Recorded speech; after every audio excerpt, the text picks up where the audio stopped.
तीन प्रकार के गुणों का वर्णन। गुणान एतान तीर्य त्रीन देही देह समुद्भवान जन्म मृत्यु जरा दुःखै विमुक्तो मृत्युमस्तु। 14वें अध्याय में भगवान ने तीन प्रकार के जो गुण है, सतोगुण, रजोगुण और तमोगुण, ये तीनों गुण शरीर से ही उत्पन्न होते हैं और यदि धीरे धीरे साधना करे जाए तो व्यक्ति गुणातीत हो जाता है। न उसके ऊपर सतोगुण का प्रभाव रहता है, न रजोगुण का प्रभाव रहता है, न तमोगुण का प्रभाव रहता है।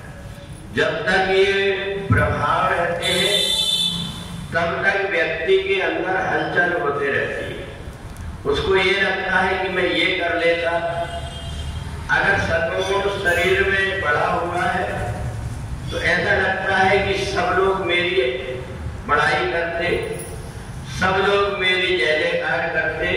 ये उसके मन के अंदर भाव बन रहा है, क्योंकि उसके अंदर अच्छाई है। अगर उसकी कोई बड़ाई करता है तो उसमें कोई बुरी बात नहीं है, परंतु उस व्यक्ति को इन गुणों से बंधने के कारण धीरे धीरे अभिमान होता है। जब उसका कहीं अपमान हो जाता तो उसको दुख हो जाता है, सब लोग मेरी बड़ाई करते थे, ये व्यक्ति मेरा अपमान कर रहा है। परंतु जब वो गुणातीत हो जाता है तो किसी की बड़ाई करने से भी उसको ज्यादा प्रसन्नता नहीं होती, और कोई उसकी निंदा करता है तो भी उसको कोई दुख नहीं होता, क्योंकि वो गुणातीत हो गया है। रजोगुणी जो व्यक्ति होता है उसके मन के अंदर संसार की बहुत सारी चीजें इकट्ठी करने की इच्छा होती है, और वो यद्मया लब्धम एवं प्राप्त से मनोरथम, रात दिन सोचते रहता है मेरा धंधा कैसे में बढ़ेगा, 2 पैसे की कमाई और ज्यादा कैसे होगी, ऐसा मान करके वो व्यक्ति चलता है। परंतु उसको इतना विवेक नहीं हो पाता कि मेरे पास में कितना भी धन हो जाए, परंतु मैं खाऊंगा तो दाल चावल सब्जी रोटी। ऐसा तो नहीं कि मेरे पास धन ज्यादा हो जाए तो मैं हीरे और मोती जैसे सोना चांदी इन चीजों को खाने लगूं।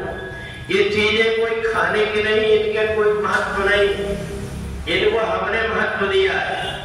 जिस व्यक्ति को जीवन में सोना चांदी से कोई मतलब नहीं, उसके लिए वो कोई अर्थ नहीं रखता, क्योंकि उसको किसी से कोई मतलब ही नहीं।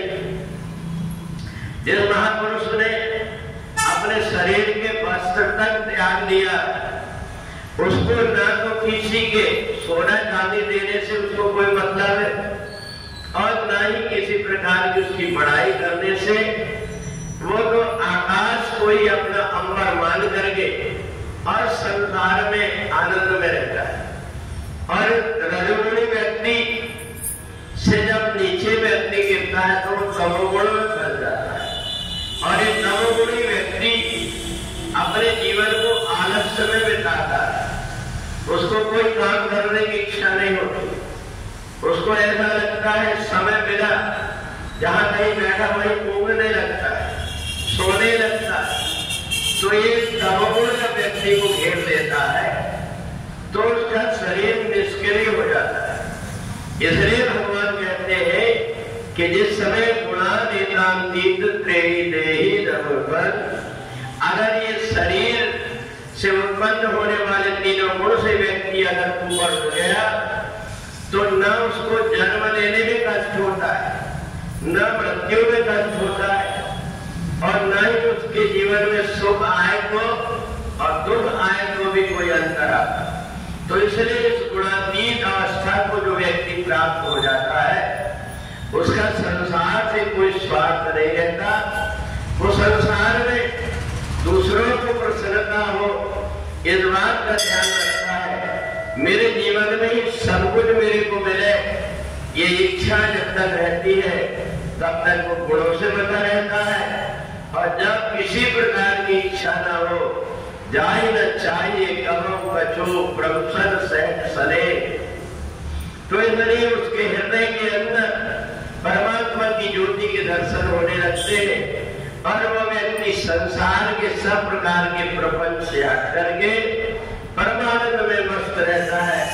इसलिए गुणातीत व्यक्ति में और गुणों से बंधे हुए व्यक्ति में यही अंतर होता है कि गुणों से बंधा हुआ व्यक्ति कोई वस्तु मिलने चले जाने से सुखी दुखी होता है और गुणातीत व्यक्ति एक रस होकर के आने जाने में उसको किसी प्रकार की कोई भी प्रकार की चिंता नहीं होती, न उससे कोई विचलित होता है। तो इसलिए जो गुणातीत हो जाता है वह संसार से हट करके परमात्मा में लीन हो जाता है।